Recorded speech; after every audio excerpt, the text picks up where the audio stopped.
What's up, everybody? I am Coach Dave, and I lift. And I'm Laura, and I lift. Welcome to She Lifts. He Lifts podcast.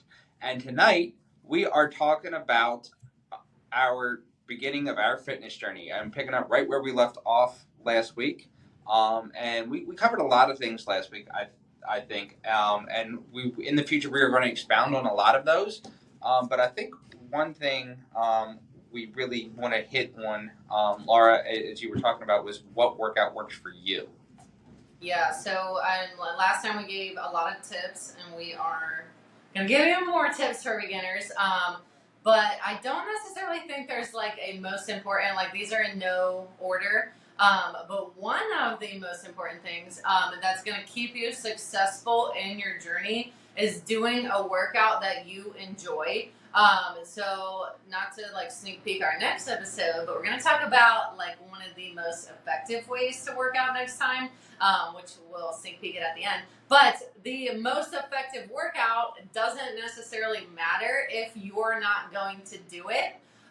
So we need to find the fine line of like what's actually going to be effective, but what you're actually going to do. Because if you're not going to do it, then there's no point in being effective. So try to think about like things that you've done in the past, whether you like played sports in high school or you did a certain activity that you like. So when you're starting your fitness journey, try to think about things that you enjoy and then try to find some type of workout that correlates to that. And if you don't know what you enjoy, that's okay. That's okay too. You can experiment with all different styles of workouts. So there's like HIIT workouts. You can lift heavy. There's like kettlebells, barbells, dumbbells, mobility, bands, all hiking, swimming, kayaking, all that good stuff. So one of the most important things in ensuring that your journey is a consistent journey, because we want sustainable results, and to get those sustainable results we need to sustain the act of doing the exercise. Is going to be to find something that you enjoy. And absolutely, it's something that you enjoy, and even if it's not what you continue with, I think finding that thing that you like to do, and like you said, even if it's not coming into the gym and lifting weights, or getting on a treadmill, hiking, swimming, walking around your neighborhood, that will at least get you started. And I think 9 times out of 10, when we are getting started in our fitness journey, we are at a point that even that type of movement is going to benefit us. We're not talking, and again, when we're talking about someone who is starting a fitness journey, most of the time you're usually coming from such a sedentary place that those types of things are going to get you going and then build on it. Like we said, we're going to talk about what we like to do going forward and what we think is the most effective in terms of fat loss and stuff going forward. But again, just get started. And I know that it's a big thing, especially when it comes to the beginner, because a lot of times the beginner is intimidated by the gym. And I think that is one of the big questions that people ask me is what's easier, to work out at home or to work out at the gym? And I think that kind of, first of all, that's a personal question, and I can't answer. I know for me personally, it's coming to the gym. At least it used to be. I'm going to say that. Because it's almost as I'm talking about this, I'm thinking one of the reasons I used to like to go to the gym more than work out at home is there was always a distraction at home. The doorbell would ring, the kids would need something, my phone would ring, and especially prior to being in the fitness business, when I was in the car business, it would be a boss or a customer needing something. I rest in between sets. I would go put laundry in, and the next thing I know, I spent a half an hour cleaning and I haven't done my second set. So I always found being in the gym put me in that, okay, I am here to work out mindset. Now, as I've gotten in the fitness business and I go to the gym, I work out in the gyms that I train in, I have people coming up and talking to me, asking me questions. I have clients coming over and giving me fist bumps and high fives, employees asking me questions. So yeah, that sort of transitions into that, but for most people, that's not going to be a thing. Whichever is going to give you the least distraction. And the one thing I really think about when it comes to the gym is I feel that if you are going to start at the gym at home, because you were intimidated, at some point you are going to want to transition into the gym. My big feeling on the intimidation in a gym is a lot of times, and Laura, I'm going to have you expound on this in a second, especially from a woman's perspective. I find that intimidation in the gym is a lot mental. It's our own insecurities, because I'll be honest with you, 99% of the people, when I'm working out in the gym, when I'm working out, not when I'm working, but when I'm working out in the gym, I don't notice. The handful of clients that may be there, or people that I just know who from being in the gym so much, who I talk to all the time. Yeah, I might notice them, but other than that, no, I don't notice the people that I've never seen before, whether doing something right or wrong. The idea that, oh, I'm going to look silly if I do use this, do that, or the other thing wrong. No, trust me, no one notices you, because we're so wrapped up in what we're doing, and just like you, we have time constraints too. So we are focusing on what we were doing so we can get it done, so we can get back to work, or everyone else is, so they can get back to work or pick up their kids or whatever it is they got to do. Yeah, definitely think so. I'm a little partial to this question as I sit here in my garage. I If you, and I have a lot of clients that work out from home. So a lot of my virtual clients, they work out from home with like 5 pound dumbbells, and that's it. And if that's all you have, we're gonna get, this actually leads into the next thing, so I don't want to get too far ahead of myself. If that's as much as you have, start with that. Don't get ahead of yourself and be like, well, I only have 5 pounds, and when I lift them, it's not that heavy. I'm sure at some point we will cover this a little bit, but we can modify our workouts. So you don't have to always lift heavy. You can increase or decrease your tempo. And if you only have 5 pound weights, don't let that discourage you from starting if you feel like you're intimidated from the gym. So I do think the home is a good place to build confidence. But like Dave said, it is super easy to get distracted. So if you do feel like you're not quite ready to make it to the gym yet, don't let that stop you from starting. Find a place where you can set like a designated area inside your house. Like, this is my workout area. Don't just like have your dumbbells in the corner, and then every time you work out, you like you go in that corner where like your desk is or your laundry is. Like, have a designated area. If your house isn't big enough to have a designated area, get a yoga mat. That yoga mat is your designated area, and when you're working out, do not leave that area, because that is your workout area. And mentally, it's going to make working out from home, it sounds really silly, but it's going to make working out from home a lot easier, because you're not going to give in to those distractions. Another thing, I did not come up with this, so shout out to my friend Taylor for this. I don't know if anybody's ever been in a commercial gym. If you haven't, there are mirrors all over the walls. Like, the whole thing is mirrors most of the time. The reason that there are mirrors there is because everybody is looking at themselves in the mirror. Nobody is looking at you. The whole place is filled with mirrors, so everybody can stare at themselves. And like Dave said, when I'm in there working out, I am focused on myself. Yes, you will have some people that maybe you feel like somebody's watching you.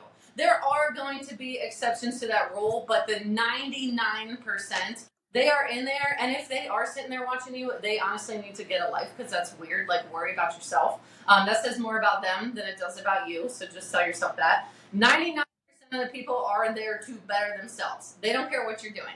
And I know that like the big guys and girls can be intimidating, but they are the people who, sorry, there's a fly here. They are the people who love fitness and have made fitness their lifestyle and have like embodied that in. So if you ever get the courage to ask those people for help, they will most likely be more than happy to help you. So don't let the people encourage you either, because or discourage you, sorry. If they are truly into fitness, they will definitely help you, and they are going to be super nice about it, even if they look like they are really intense in their workouts. Because honestly, they probably are. A lot of people that are really into fitness, they use that as a mental escape. And if they're into their workout, maybe 9.5 times out of 10, I'm sure they will stop and help you. I have clients, some of my clients from the past, they don't train with me anymore, but it's been a while since I've seen them, like before COVID.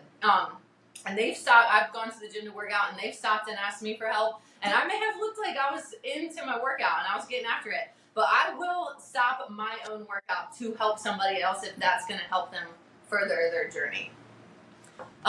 So then I'm going to go back to if you do only have 5 pounds, or even if you don't have anything, don't feel like you need to spend money on equipment, supplements, the fanciest gym membership, whatever your favorite fitness influencer has, especially with all the influencing that we have out here. You need 0 things to start.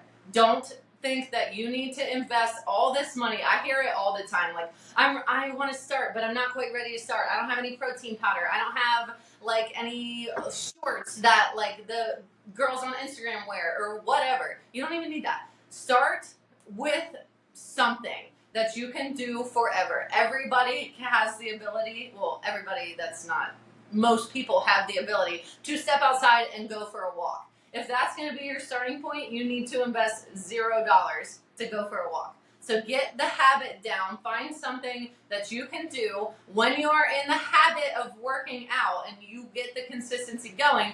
Then you can have that conversation with yourself like, okay, I feel like I'm ready to go buy some weights. Or like, all right, it's time to buy some protein powder. Or I'm ready for some new clothes. That being said, so I am really into gym clothes. I'm not even going to lie. If you have ever looked at my social media even a little bit, I'm sure that you have noticed that. I'm very into what I'm wearing at the gym. But so that for me, when I feel like I look cute, it translates to my lift. And that might sound dumb, but when I feel confident, I feel strong. And sometimes wearing cute outfits to the gym makes me feel confident. So if that resonates with you, then yeah, maybe that is okay. If you feel like that's going to help you with your workout, with your consistency, then sure, maybe you can go buy some new outfits. But I wouldn't go crazy. Maybe like 1 or 2 things to start. And then if you feel confident wearing your baggy t-shirt from high school and you don't care about gym clothes, that's okay too, because like we talked about in the last step, nobody's looking at you, nobody's judging what you're wearing. So the clothing thing is kind of, you have to have that conversation with yourself, but don't think you need to spend money to start. I totally agree with that. I am going to say this. I am the other way when it comes to gym clothes. Except for one thing, and this is something I'm going to say is important. And if you don't, at a, one of the things I like to do when I start was say, all right, I'm going to make sure I get through this first week before I go out and spend money, or I'm going to get through this first thing, where I've lost X amount of weight before I go out and invest more, because I know um, that, especially when I first started, because I was so out of whack one way that I lost a bunch of weight very quickly to start. That I wasn't about to go out, run out, and buy a bunch of new clothes right away that I wasn't going to fit in a month later. Um, so that's one. The other thing is, again, I'm going to sweat and I'm going to destroy these clothes. So I don't want to run out and spend a bunch of money on t-shirts and shorts. Most of my shorts come from Walmart. I'll be honest with you. I do have a couple of pairs. Now I do have I almost have 2 sets of gym clothes. I have the gym clothes I wear to go to work, and I have the gym clothes that I wear to actually work out in. So they're not exactly the same. Um, but most of my actual true workout shorts come from Walmart. A lot of my shirts are either also from Walmart, or they are shirts that I've grown out of that I've cut the sleeves off, or promo shirts from the gyms that I've worked at that I've cut the sleeves off. Things like that that I've gotten over my years of being in the fitness business and my own fitness journey. The one exception is I will spend a lot of money on is my shoes, and I do believe that is something that, especially once you get into the groove, first of all, if you're over the age of 18, your shoe size isn't going to change, even if you are losing large amounts of weight. Secondly, I do believe that you need support, whether you're lifting weights, and if you are lifting, I'd look for some sort of a training shoe. If you are more of a cardio person, definitely get yourself some sort of a comfortable running shoe like a Brooks. The new Noble running shoes are actually very awesome, from what I understand. Noble trainers I wear personally, and Under Armour trainers. So whatever. Again, I'm not shameless. I'm not getting paid. I'm just telling you what I actually have. But find something that's going to work for you in the shoe department, because you are going to spend a lot of time on your feet. You are going to be doing dynamic movements, lifting weights. So find something that is going to be comfortable, especially if a lot of people who have weight related health problems do have foot problems, whether it's plantar fasciitis, bone spurs, um, tendonitis in the ankles and ankle and knee issues. So find something that's going to support your feet before you spend money on shirts and shorts and sweats and stuff like that. Yeah, real quick, go into the next one. I know with running shoes, those are very specific for everybody. So like Hoka's, people are like raving about them right now. But I also have heard that people don't like them because they give them knee and ankle pain.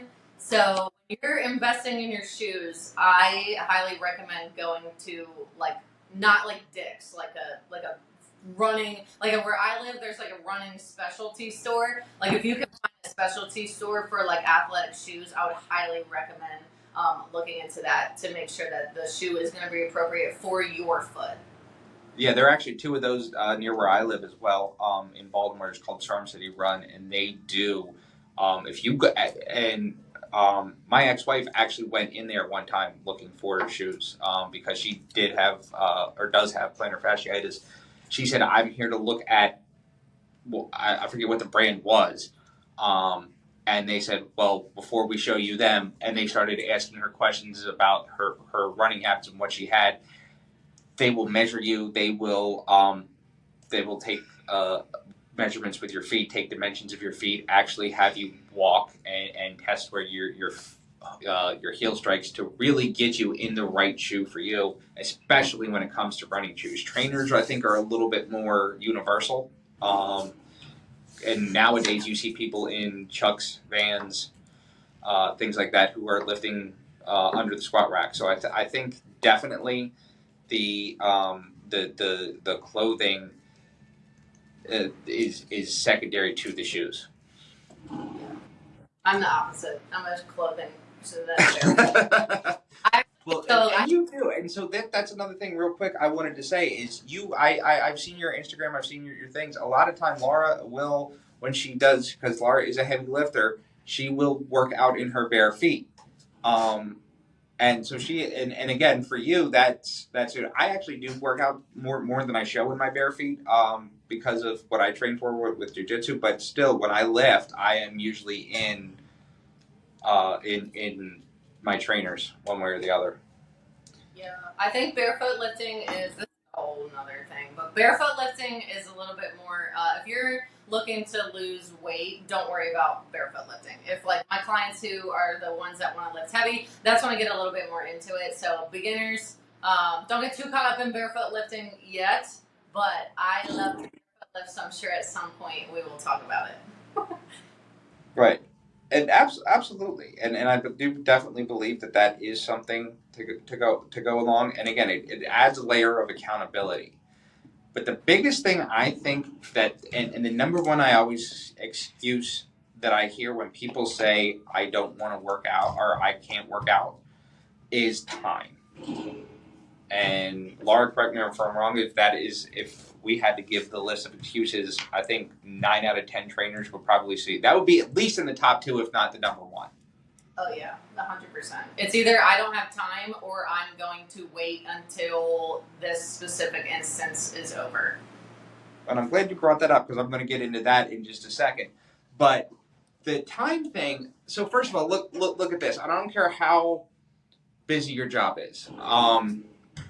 Again, I prior to being a trainer, I sold cars, and I don't know if anyone out there listening has ever done that. It is a very thankless. It is very long. It is a very demanding business time wise. There were days where I would be at work at 9 o'clock and wouldn't get home until 11:30 at night, and be there working straight through. I would still find time to go to the gym either before work If I did happen to get a night off early, I still did get a day off. Or if I did, I would go on a Sunday because where I live, the dealerships were closed on Sunday. There's always time. There's always time. We all have the same 24 hours in the day. We need to invest 1 hour 3 times a week, and it's not finding the time; it's making the time. It's looking at your schedule, and if you have a job that's a little bit more variable, like you and I do, where we have clients that are not always coming at the same time every week. Um, we have meetings that we may have to attend here and there, and we both have children and families. So when you look at what you got your schedule going on for the week, most of us have by Sunday night the know what's going to happen for the rest of the week. Say, all right, I have an opening here, here, and here. This is going to be my workout time, and then you don't let anything interfere with this unless it is an absolute emergency. And when I say an absolute, something is wrong with your kids. Something is wrong with your spouse. Something is wrong with your significant other. Something is wrong with your parents. Your car explodes. Those are real problems. I understand, but let's face it. How often does our car explode? How often do we have emergencies? How often do we have those types of things come up in the course of a day? Work, I will give you a 50-50 shot on that. Yes, sometimes there are things, but let's face it, most of us don't have a job that is life and death. Now, if you have a job that's life and death, that's different. If you are a police officer, if you are a firefighter, if you are a doctor, a lawyer to some extent, yes, I get it. Those are life and death jobs. But the rest of us, whether we are trainers, whether we are car salesmen, whether we are secretary, most of us don't have life and death jobs. What we have to do now can wait till tomorrow. 1 hour 3 times a week. That is really the time commitment that it takes to make a change to start with. And I think there's always going to be an excuse. And you just hit the nail on the head, Laura, where you said the top two excuses. If you hold 100 trainers, I can guarantee you the top two excuses would be, oh, I want to wait until this passes, or I don't have the time. And they almost go hand in hand, but because there's always an excuse. Let's just break your year down. From January 1st to February 14th. Let's go to Valentine's Day. There's not a whole lot going on. So that's where most people come, and they come out the gate and they're like, all right, I'm going to go to the gym, and then they run to the gym, and they crowd the gyms, and they're all over. They're walking around. They're trying to get into a groove, and they might get there. And then February 14th rolls around. Now, okay, well, it's Valentine's Day, so I'm going to spend that day with my boyfriend, girlfriend, husband, wife, whatever. Then St. Patrick's Day rolls around. Well, I've been working hard, so now I'm going to roll around. Then you have kids' events that come up. Oh, I can't make it because I have to go to my kid's concert, or I have to go to my kid's game, or my husband's having an awards dinner, or whatever it is. So I'm going to skip this one this week. The next thing you know, oh, I'm going to wait until so-and-so's birthday passes, or I'm going to work until school lets out, or I'm going to wait until my summer after 4th of July, my summer vacation. Oh, then turn around. Here's back to school. Now it's Halloween. Now it's Thanksgiving. Now it's the holiday. There's always a reason you can decide to put it off. Now, I'm also not suggesting start your fitness journey the Monday before Thanksgiving. Okay? Like that's setting again, just like going all out, that is setting yourself up for failure. But make the time. Say, all right, I know I've got a busy week, but I'm going to make these 3 hours of this week for me, for my health. And my biggest thing is, and it sounds cliche and it sounds crazy, but we talk about it all the time. We want to help the people around us. We want to help our families. We want to be there for our husbands, our boyfriends, our wives, our girlfriends, our children. But we can't help them if we don't have them ourselves. And if we have health problems, if we can't move, if we don't have mobility, if we can't breathe walking up the steps, what good are we to the people around us and people that we love? Make that time for yourself. Don't find it, make it. Yeah. So I 100% like, there is always going to be an excuse, and I like Dave. I hear it all the time. I want to talk about and a little bit talking about like a topic that we covered last time is finding something that you can do forever. So I personally have a little bit, depending on my clients. So like I'm a little, like I talked about in the last one, I'm like 50-50, like women who want to get strong, women who want to build muscle, and then weight loss clients. With my women who want to get strong, I'm a little more intense. With my weight loss clients, I'm a little bit more I have like a little bit more give and take. So if I have a client coming to me and I like Dave, and if you're hearing I have to work out 3 hours a week, like I don't have 3 hours a week. That don't let that discourage you, because you may get to the point where you want to work out 3 hours a week. So maybe 3 hours a week is in the future for you, and that's not something that you feel like you can sustain forever right now. Because in order to like be sustainable, again, we need to focus on some. At least I think that you need to pick something that you can do forever. You can work out one time a week for an hour forever, or even a half hour. Honestly, as long as you're getting the ball rolling. Now, sometimes I do tell that to my weight loss clients, and sometimes, depending on the type of person that you are and your relationship with food and fitness, you may take that and you may run with it, and you may only do one 10-minute workout a week. So we do have to a half hour at least is what I usually recommend. And even too, if you can't commit to a full half hour or a full hour every day, do 10 minutes every day. At the end of the week, that'll add up to an hour. Let's say you took a day off, but realistically, it's 10 minutes. So I think you can do 10 minutes 7 days a week. Do something for 10 minutes every day to better yourself. Because like Dave said, if you don't take care of yourself, you can't take care of anybody else. And I know that if anybody is a parent and they're listening to this and they're like, oh my God, my kids are like all over me. How am I gonna have the time to do that? That's when you might want to implement those 10-minute workouts every day. So normally, like my son's 3, so he's a little chaotic. I at least have 10 minutes a couple times a day that I can get something done. And maybe it's not 10 minutes a day. Maybe you work out a total of an hour in a day, but it's only 10 minutes at a time. There have been studies on working out that way. As long as your total amount of volume of your workout, which is your sets and your reps, per week is the same, at the end of the week, it honestly really doesn't matter if you're working out 10 minutes every couple hours and you get an hour in a day, or if you're working out 10 minutes every day and it ends up to an hour a week. Because I have 2 clients right now. They come to me once a week. And they've been better. They've been doing some stuff on their own. So shout out to them. They do stuff at home now. But when they first started with me, the only times they would work out is when they came with me an hour a week. And that gets into where the benefit of having a trainer is. Because I know a lot of times people will also say, and I'm sure Dave has heard this too, they'll be like, oh, I think I can do it on my own. You need to have that discussion with yourself. Like a lot of my clients, they know if they don't come work out with me, they're not going to work out. And that's the value of having that cost associated with it. Like you have to have a little bit of cost for you to stick to it. And if you're a beginner and you know that you don't have the discipline to do it, you might need to spend a little bit of money and invest in that trainer so that you actually stick to it. If it's something that you want to do, you do have to make a time investment and potentially sometimes a money investment. But then going back to those clients, so they only meet with me once a week. I have been with them, the wife I've met with for 3 months, the husband it's been a little over 2. In those 3 months, the wife is down 2 pant sizes, and the husband lost 1.5 inches off of his waist and had to buy a new suit for his job interview.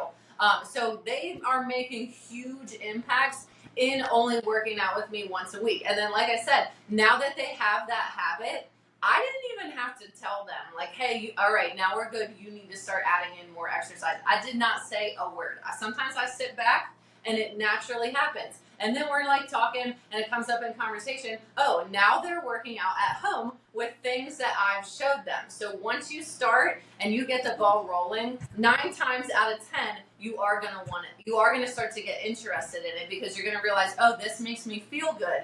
I have noticed that when I walk up the steps, I'm not as winded as I used to be. My back feels better. My knees feel better. Whatever it is, even if you're not having that conscious realization, subconsciously you are noticing that you feel better when you get that movement in. Absolutely, and I think the one thing you said there that I don't talk about enough, and I think people don't talk about enough is investing in yourself, and that investment adds a layer of accountability. And I like to say to liken it to buying a new car, or something new, that you buy a new car and suddenly you're extra careful about what you put in it. Eating in your car, having the kids bring juice boxes and stuff. The same thing goes when you invest in the trainer. Now whether it's a trainer, whether it's workout equipment or workout clothes, you're a little extra careful about even a gym membership.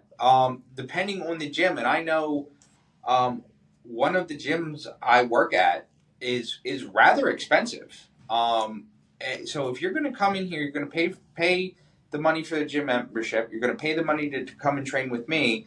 You're going to be a little extra careful about what you put in your body, and what you do with your body and your time when you're not with me. You're going to put that little bit of extra effort into it. And I'm not saying bankrupt yourself, but make an investment enough to, like, yeah, I'm not going to throw this money away. Make one of those things.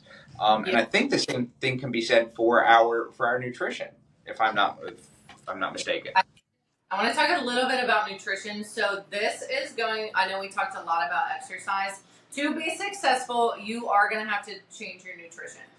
It may not need to be right off the bat, depending again on your relationship with food and fitness. I used to have a client, and he came to the company that I work for. He came and he said, "I'm going to do my workouts, but I'm absolutely not changing my nutrition. Don't ask me." Like, he was adamant. He is not changing his nutrition. Guess what? A year later, he's all of a sudden coming like, "Ooh, look at this, like, high protein, blah, blah, blah, that I ate." So, like, again, going back to the natural interest, you're going to get more interested in it. So it may not be something that you change off the bat, but when you get to the point where you feel like you're ready to change your nutrition, which I highly recommend doing this from the bat, the easiest thing is going to be to increase your protein intake.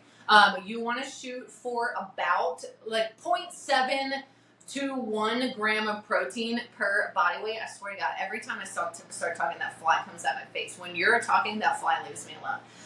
But you want to go 0.7 to 1 gram of protein per pound of body weight. So if you weigh 150 pounds, or let's say 100, because math is hard. If you weigh 100 pounds, you want to be eating about 70 to 100 grams of protein. I personally like to shoot the middle, so I would prefer my clients be about 85 if they did weigh 100 pounds. And realistically, nobody weighs 100 pounds, so it was just the easiest number I came with. Because eating that protein when you're exercising, it's going to help with your protein synthesis. When we aid our protein synthesis, it's easier to build muscle. When we build muscle, it speeds up our metabolism. When our metabolism is sped up, that means that you are doing zero work. So yes, you're putting in the work for your workout, but you're not manually burning calories. Like, you don't have to look at your Fitbit and be like, "Oh, I only burned 300 calories during this workout." Like, dang it, that's not enough. Your body's going to start burning calories. So at the end of a year of your fitness journey, you can build like 8 to 10 pounds of muscle. With that extra 8 to 10 pounds of muscle, it kind of varies person by person. So 1 pound of muscle might make me burn 50 more calories, because I'm sure all the women out there, when you start eating healthy and you're doing your fitness journey with your husband or your boyfriend or your friend who's a man, they have to put in a lot less effort, and they lose weight really quickly, and then we gain weight. So women were probably closer to 50 calories that we're burning per pound of muscle, which is not for everybody. I'm just kind of addressing the fact that there is a difference in sex. Dave might be the lucky one, and he might get to burn 100 calories more per pound of muscle. Apparently not. But yeah, just for or anywhere in between there. So that means at the end of your amount of time, for however amount of muscle that you build, your body, just sitting here in my chair here, I am burning more calories than I was 6 months ago. So you're not gonna have to do as much manual work. And honestly, I love fitness, but like, I have a nice relationship. I have a nice combination of fitness and fitness. Like, I want to lift heavy, but do the least amount of work possible. So that's why we're gonna lifting, and that's why our podcast is called She Lifts, He Lift, because we love to lift. So working out and eating that protein is going to speed up our metabolism. It's also going to keep you full, When it keeps you full, you're going to naturally regulate your calories. So if you only track one thing, and I know a lot of times when people first start their journey, they download MyFitnessPal. It tells them to eat 1,200 calories, and they stick to it and whatever. Throw that away. All I want you to do is take your body weight, times it by, let's say, 0.85, because that's what I usually do. Times it by 0.85, whatever that number is, you're going to shoot for that amount of protein. At the beginning, I don't even have my clients track their carbs or their fats or their calories or anything. All you're going to do is hit that protein. Now, you do want to focus on the least processed foods that you can get. I mean, let's be honest, we're in America. Is anything not processed? Probably not. So you want to try to get the most whole foods that you can, because when you're eating high protein and you're eating minimally processed, your calories, your carbs, and your fats are going to naturally regulate themselves, and they're going to be where they need to be. And the only thing you need to track is 0.7 to 1 gram of protein per pound of body weight. And then just another way to get that protein in. So you may do that math and you might be like, oh my God, that's a lot of protein. I'm only eating like 70 grams.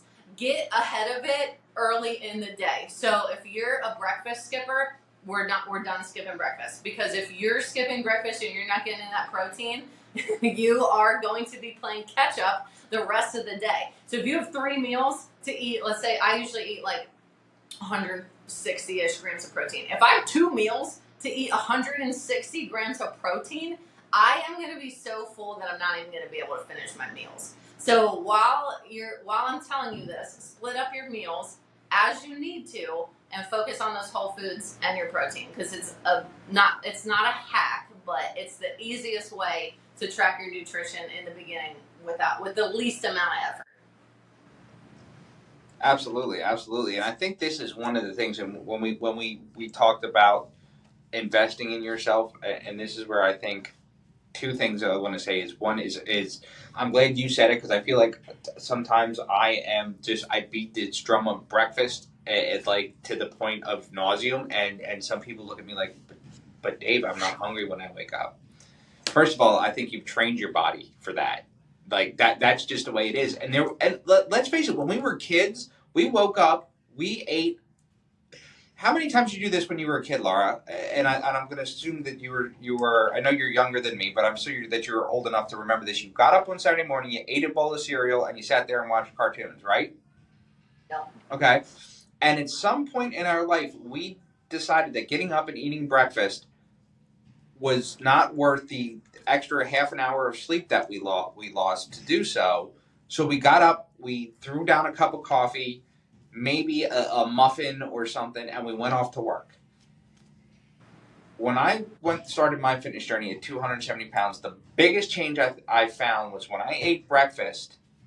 I started within a week. I really felt like I was getting to work with more energy than I was when I was sleeping, right up until the point where I had to get the absolute last minute that I had to get up to get either shower or get dressed or whatever I had to do to get to work.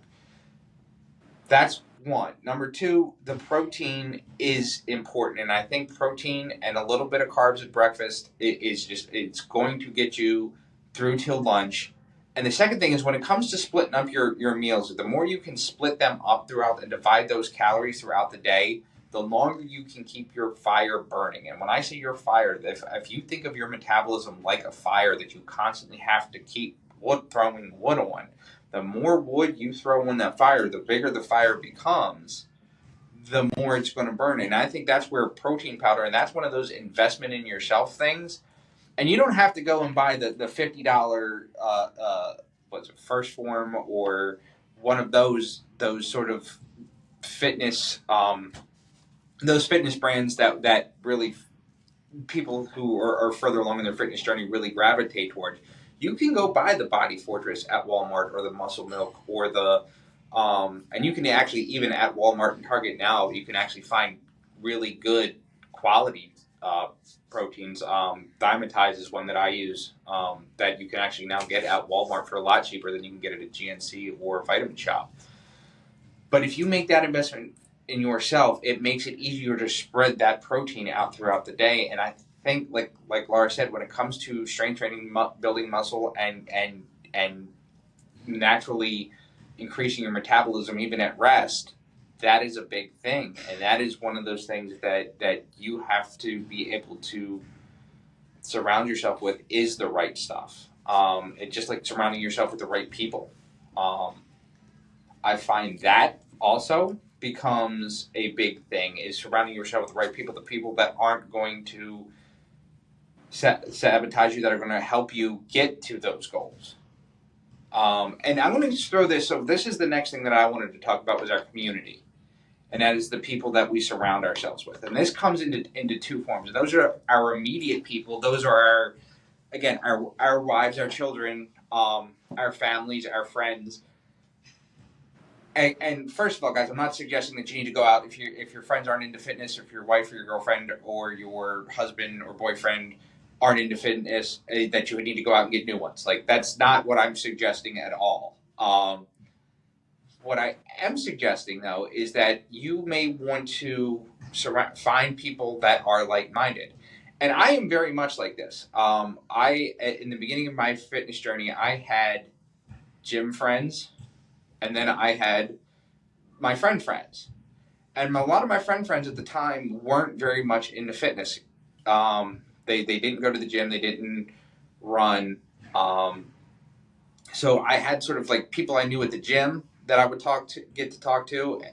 So, and then, eventually we would exchange numbers, and we would say, hey, we're going to be here at this time, and make sure to go together this way. Even if we weren't working out together, we were at least talking, and would give us sort of that sense of community and that sense of encouragement. It was also like, awesome, I hit a new bench PR, or I hit a new this, or hey, I learned this new exercise, or I learned, oh, check this thing out that I got that's going to help with my ankle stability. The other part of that comes in, I think, with part of community that comes is, where are we getting our advice from? And I'm going to say this: when I say where are we getting our advice from, I'm saying where are we getting the advice that we are taking now? Because one of the things that I find with the culture of fitness influencers out there is that they are giving good advice, but they are giving good advice to people that are in the same fitness category that they are. Preach! Oh my God. Okay, and that's what. So you go to I'm very hesitant when I listen to podcasts or promo videos or something that's centered around bodybuilding.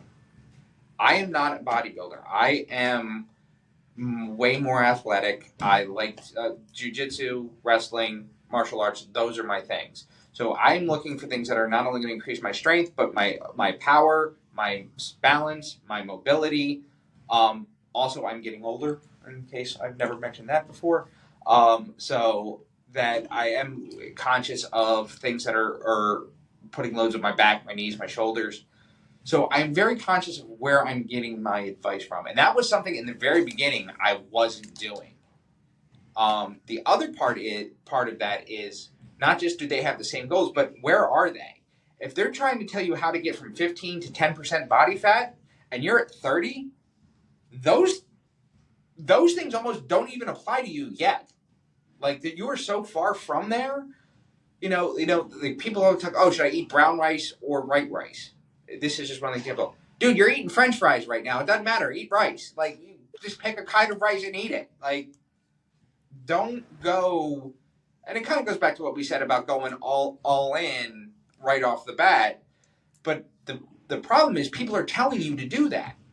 And people are acting like it's easy, and it's not. Yes, it's easy to give up white rice for brown rice when you're at 15% body fat trying to get to 10. But when you're at 30 and you're eating French fries, it doesn't, if you just ate regular potatoes and just roasted them, it's better than eating French fries. So let's move the progression along and find out where. And that's one of the things that I really, when it comes to training new people, is I want to find out where you are starting from. And you said this earlier, is about what you used to do and what you like to do with the workouts. It's the same thing with nutrition, I think. They go, and again, we all know that those two things go hand in hand. But I think if you find that you are doing something that is so draining to you, that the advice that you're getting is so draining to you that it's almost like I need 3 days to recover from it. Maybe you're, and again, maybe it's not bad advice, but you're just not ready for that advice. If that makes sense.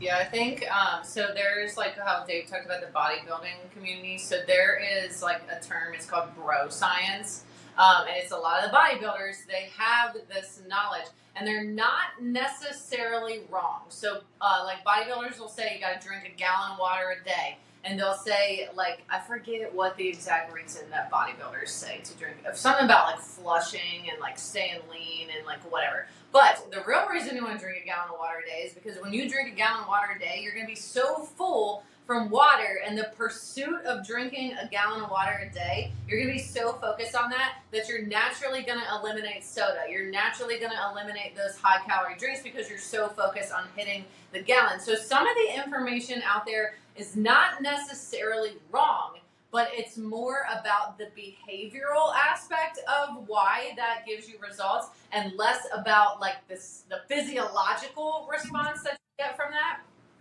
If that makes sense. So there's like a couple other things, like sometimes people will talk about like intermittent fasting, like how Dave always talks about breakfast. A lot of people push intermittent fasting. If that's, we obviously disagree with that because we just told you that you need to eat protein to hit that protein goal. When you're intermittent fasting and you're finding somebody from Facebook, your aunt that you see on Facebook, like, oh, I do intermittent fasting and I lost however much weight. I know for a fact she's not eating a whole lot of protein. So when you're neglecting that protein, and that's your community telling you to go keto or go intermittent fasting or try this fad diet or whatever, 9 times out of 10, and there are exceptions to this, but I'm sure if anybody's listening and they have seen that person, they end up back where they started, if not plus some, because that is not a sustainable way to live. So we have to be a little careful about the advice that we're giving. Red flag for fitness advice if that person has never trained other people. So if you see a fitness influencer and all they have done is like worked on their own physique and they have not trained a single client, red flag. If they have not trained, I mean, no hate to all the new trainers out there because we obviously need new trainers or we're never going to get more trainers. But you want to pick a trainer that's going to work for you, and maybe that new trainer isn't going to be as experienced as you need them to be, especially with weight loss clients. A lot of new trainers, and even when I was a new trainer, so I'm not hating because I was not a good new trainer. It takes a while to become a good trainer. You have to see the same patterns over and over again. A lot of new trainers will be like, well, you just have to eat less and move more. And you don't necessarily have to do that. When I have weight loss clients, I tell them to add things to their diet because I know they're going to have a hard time taking away. And sometimes they are, like how we talked about the last episode, they're not eating the whole day. And then at the end of the day, they're eating like a whole bunch of calories. I don't want my clients to do that. I am adding things to their diet. So I am adding in a gallon of water. I am adding in all that protein because psychologically it doesn't feel like I'm taking things away from them. And with the community, you need to find a trainer that works for you and your goals. So like you're not going to go, if I need a coach, so like I'm not very experienced in Olympic lifts, and I would like to be more experienced in Olympic lifts. So I'm not just going to go find some random other trainer or teach myself because I'm not experienced in Olympic lifts. I'm not going to go find somebody that specializes in women's bodybuilding and bikini shows and ask them to train me how to lift. I'm not going to take a bodybuilding client because I have yeah, sure, I can get somebody lean. I can't get a woman down to 6%. I don't know anything about the timeline up until your show. So like choose your trainer and your community based off of what you need. So maybe you need a one-on-one trainer because you know you're not going to, the more people that are there, you're going to feel like you're getting lost in the crowd. And if you don't show up, nobody's going to notice because there's a whole bunch of people in this Zumba class or whatever. If you feel like you have a tendency to want to get lost in the crowd, I would choose a one-on-one or a small group training. If you don't really care and you like the community and you want to build more friends and whatever, then maybe a larger group training would be for you. But it's not like it's not just like depending on the type of person that you have, and again, the relationship of fitness that you have. It's not like you can just walk into some random boot camp class and be successful, because that class may not work for you. I agree with that, and I encourage anyone who is starting a fitness journey and is thinking about training to before you go into a small group setting, before you go into a group fitness setting, take if it's 2 or 3 sessions with a one-on-one trainer, and then move into maybe a small group training type thing, because yes, a lot of times that is can be more affordable to some people, and I sympathize with that. But also, again, going back to what we've said a couple times, and I think this has almost been the theme of this episode, is been invest in yourself.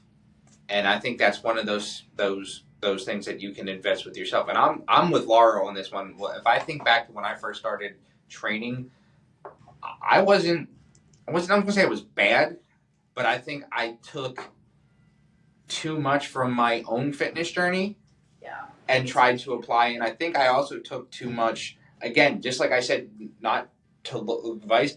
I think I tried to coach people who were way further away from where I was at the time, and had them do the things that I was doing at the time. The things that I was doing at 20 trying to get to 15 versus 30 plus trying to get to 25. Those are the types of things that I can definitely say I did. And I've learned over the days how to make fitness more of a progression and more of a journey and less of a destination. I would say is probably the best word. Yes. Ooh, but real quick before we end, since Dave talked about it, that's like one of my favorite things. Everybody gets so caught up in the end result. In order to get to that end result, you have to acknowledge the journey and acknowledge how each step in that journey is making you feel. And we need to focus on health and improving your health, and not getting to that end goal. Because if you're only worried about that end goal, you are not going to take the healthiest measures to get there. When you focus on health, you will get the physical results if health is your priority. I feel like I read a book once about the process. I can't remember what it's called, but I feel like I've read it before. Mind pump. We're going to start getting a little bit more specific next week. Next week, we're actually going to start on why we lift and why we feel we should lift. Just to give you a little sneak peek, Laura and I both do lift. We both lift heavy. I tend to also incorporate some other things into my lifts that I have found work for me. And we will talk about all that next week. So if you are looking to get specific and get a little further along in your fitness journey, I highly encourage you to tune in next week to the He Lifts, She Lifts podcast. She Lifts, He Lifts podcast with Coach Laura and Coach Dave. And next week we will see you. Again, we will have our new episodes up. We should be having them up every Sunday, I think is what we talked about. So until next week, Laura. You can do things. Don't forget Laura Ash _CPT, TikTok and Instagram, and Laura Ash Personal Trainer on Facebook. Dave. Coach Dave, D Webster 023 on Instagram, Rockstar Fitness on Facebook. And until next week, this is Laura and Coach Dave.